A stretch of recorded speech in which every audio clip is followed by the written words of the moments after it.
Yes, what's up guys? DS3TV here, and sorry today's video is gonna be kind of dark, cause yeah, only have one working light right now, so that's nice.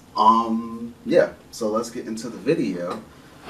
But yeah, this is the Immortal Hulk, Destruction in our left hand and Salvation on our right, and this is by Matt Draper. So yeah, this should be a fun video. And yeah, let's get into it and play. There are two people in every mirror. There's the one you can see, and there's the other one. The one you don't want to.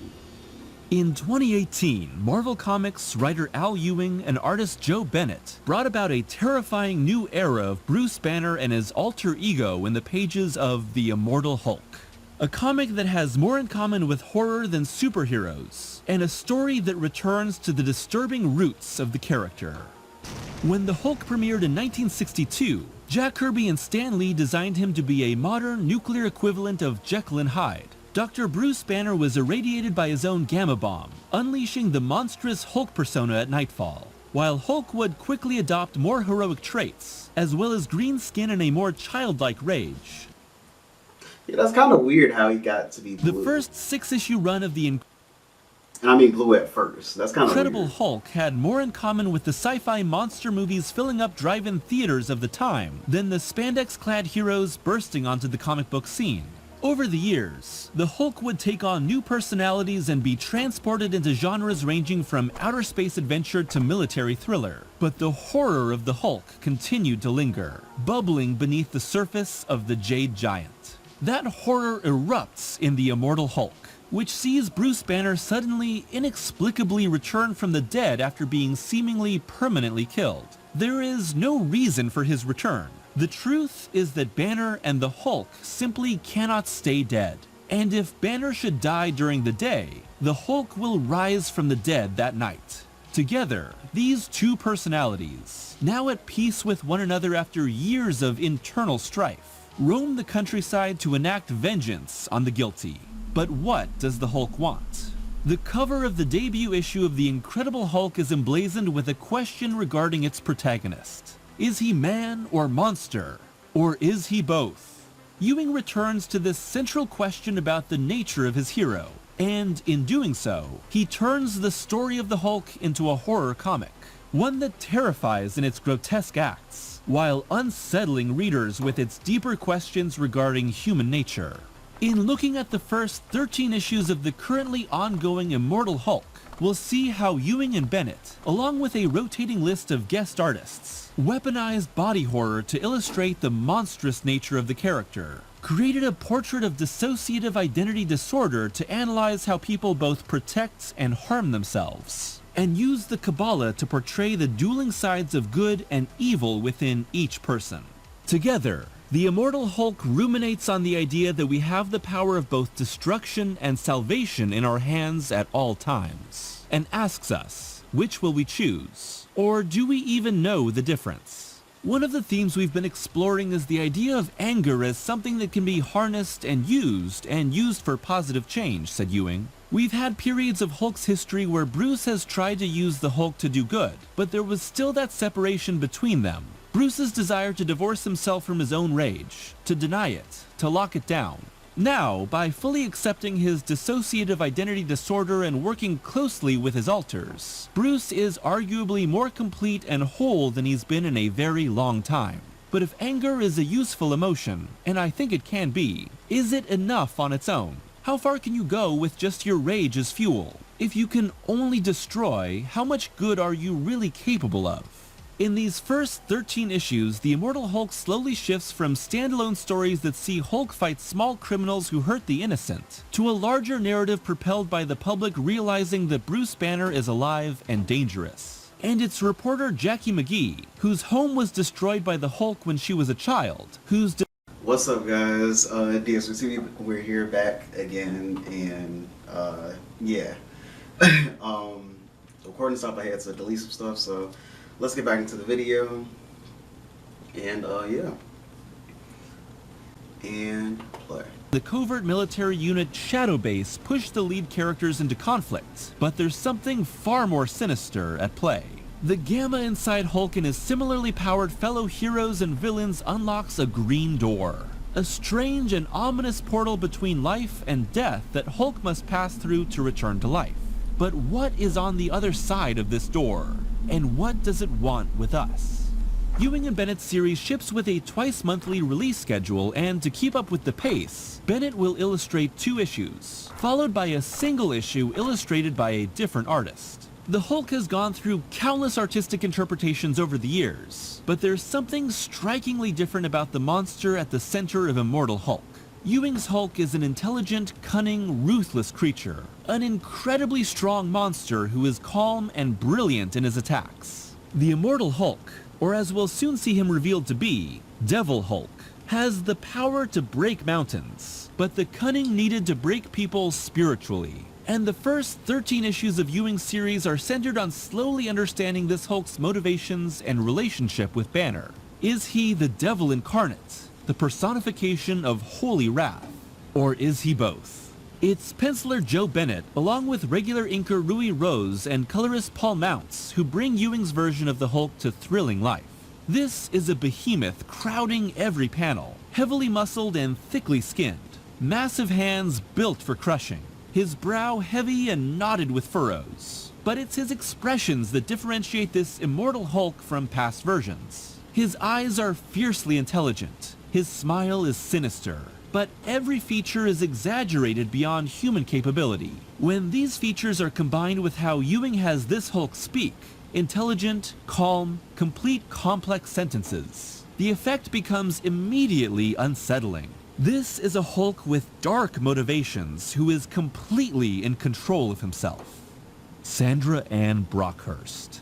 That was her name. She was 12. The action of Immortal Hulk is very much focused on body horror, with Bennett being a big proponent of its increased presence in the series. The Hulk's body is a centerpiece for body horror illustration. After all, this is a man who shifts between 2 very different physicalities at the blink of an eye.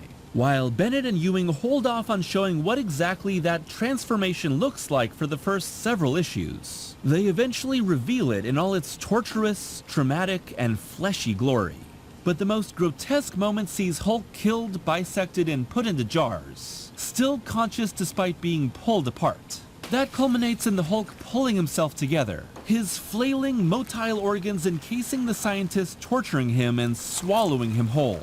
This Hulk is rooted in Jungian psychology, which defines our personality as being made up of the self, which is our psyche as a whole, the persona, which is the exaggerated self we show to the public, and the shadow, which is our darkest impulses we often refuse to accept and instead project on others. The Hulk is that shadow self taken to the extreme and given sentient life. The shadow isn't just the dark side though, said Ewing. It's things we don't like to admit to ourselves, uncomfortable truths we hide from. And while Bruce doesn't like to admit to his anger, sometimes anger is a justified and necessary response to the various injustices of the world. So how would someone who felt completely outside of humanity express that anger? Every issue opens with a quote that establishes the theme of the story to come. These create a sense of foreboding and keep the reader's mind attuned to the larger ideas at play. Most often, they come from philosophers or theologists and illustrate the darkness within us. Man is, on the whole, less good than he imagines himself or wants to be.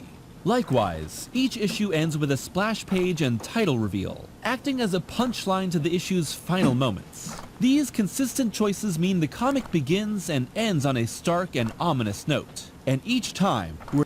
And I kind of like that. That's like a preview for the next comic. For the next comic. That's pretty good. We're left to question the nature of good and evil within Banner. The Hulk revels in violence here, living out a type of justice that is so extreme as to make readers question whether his actions are done out of righteousness or villainy. Their extremity regularly causes this more broken version of Banner to question his own nature. In the first issue, Hulk pulverizes a robber who killed a little girl, only for the reader to see the robber's wife and child weeping at his hospital bedside.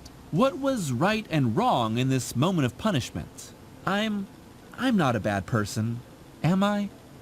What do you think?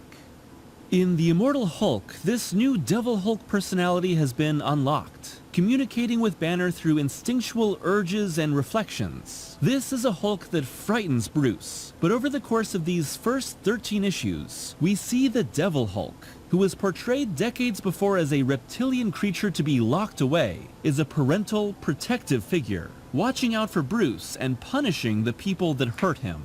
Bruce Banner has dissociative identity disorder, a condition long established as a realistic means of understanding the psychology behind his many shifting Hulk personas. DID is a complex psychological condition that can be caused by factors including severe early childhood trauma. The result is that a person will develop at least 2 distinct, enduring personalities, and will likely experience extensive memory gaps. These personalities help someone cope with trauma that is too much for their origin personality.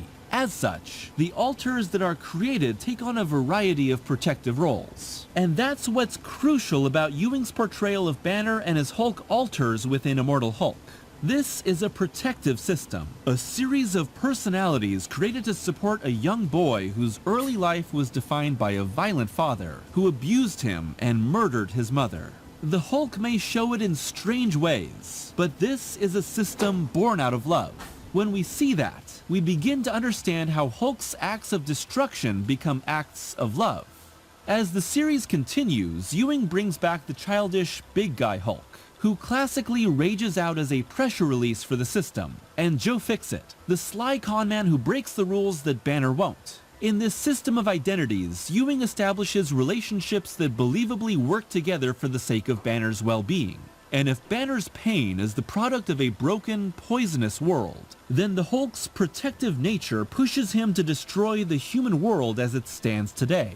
The world that pollutes the earth, that destroys families, that sparks wars that take countless lives. This Hulk is both father to Banner and devil to humanity. A monster that reflects our purest desires to protect one another, and our most violent impulses to destroy what has hurt us. You wanted science. You wanted a set of rules. From me, big mistake.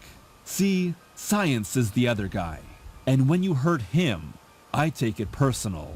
Now under the care of Hulk's paternal protection, Banner enters into a new, more balanced era of his DID system. But what happens when his actual father returns? The spirit of Brian Banner travels through that mysterious green door, influences the Hulk to enact greater violence, and at the climax of these first 13 issues, pulls the Hulk, McGee, the Absorbing Man, and several others into hell. As our characters travel through the lowest level of hell, Hulk, his skin sagging and his face gaunt from having much of his power drained from him, fights the one below all. Pure destructive evil given form who has used Brian to separate Banner from the Hulk. All the while, an unknown voice speaks to us and ponders the nature of good and evil, destruction and mercy, God and the devil, heaven and hell, over the course of 3 issues. To be truly absent, God must have once been present. God must have a face to turn it away from you. But is there another face that looks upon you when God has gone? Does God have a shadow? Does God have a Hulk? It's here, in the depths of a hell deeper than hell, that Ewing uses the Kabbalah, the ancient Jewish tradition of mystical interpretation of the Bible, to illustrate the possibilities of good and evil within Hulk and humanity, and how these two are differentiated by how we choose to use our strength. Even though the Hulk and his companions have been pulled into a very tangible vision of hell, Ewing illustrates that hell is a state of being, and that the devil is who we as people will become when we embrace our destructive desires. In the Kabbalah, the Tree of Life and its 10 emanations of the divine represent benevolent aspects of existence, God, and the human psyche. These are the encapsulations of our greatest potential. If heaven is a theoretical place to be found within us, living out these divine emanations brings us closer to what God represents. One of these emanations is called Jura, the emanation of strength and power in judgment. This is purifying destruction to root out evil. But hell is the absence of God. Without him and his mercy, we are in hell.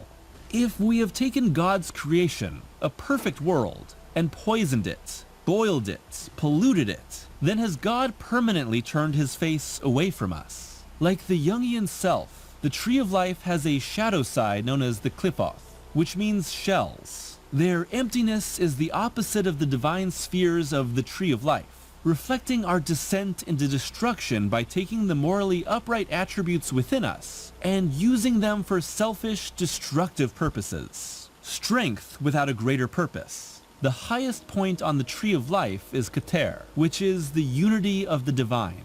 The lowest point on the klipoth is Thaumiel, where unity is divided into forces that destroy one another. This division splits the great ruler of hell into two, the devil and Satan, two opposing forces with different goals. The one below all is the devil, mindless destruction for the sake of destruction. The immortal Hulk is Satan, God's righteous destruction, an angel of wrath casting judgment, the world breaker. If God is the heavenly father and his inverse is the destroyer known as the devil, what happens when earthly fathers like Brian Banner become abusive incarnations of evil? Then the world breaker becomes a servant for good. As the Hulk dispels Brian and the one below all for now, he rescues Banner, unifying through love that gives us hope for their healing. To become a creature of hate, to use anger only to create pain, to lose balance. Javra is called the left hand of God. I know you locked me away for years. I know I scare you. What I do, what I am. But before any of the others, I was there, protecting you. I'll always protect you. 'Cause I love you, you stupid kid. Somebody had to. Come on home. But the right hand is mercy. What is the Hulk? Is he an agent of hell, a force of hatred designed to separate us from God's mercy? Or is he a force of righteous anger? Hulk's fight against the one below all is the fight against the impulse we have to turn our backs on both our fellow man and the earth and let it all burn down.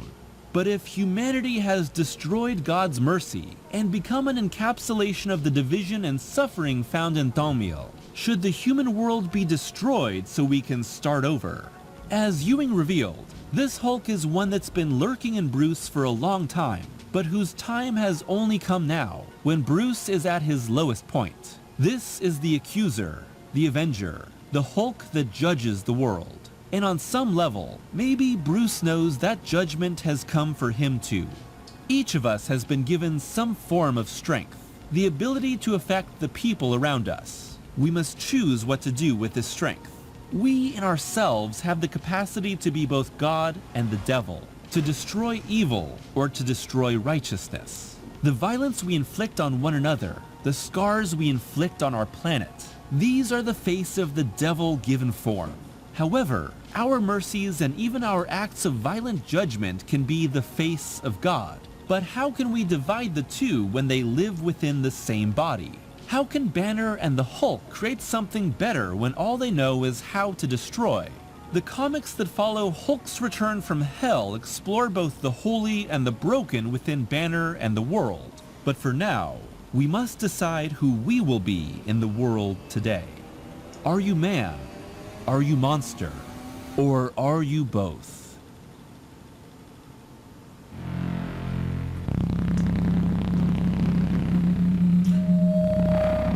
Okay. Well, that was a good video. Yeah. So, I'll talk to you guys in the next video. Also, subscribe to the channel. Want to get 1,000 subscribers by Valentine's Day. And, yeah. Talk to you guys in the next video, and peace.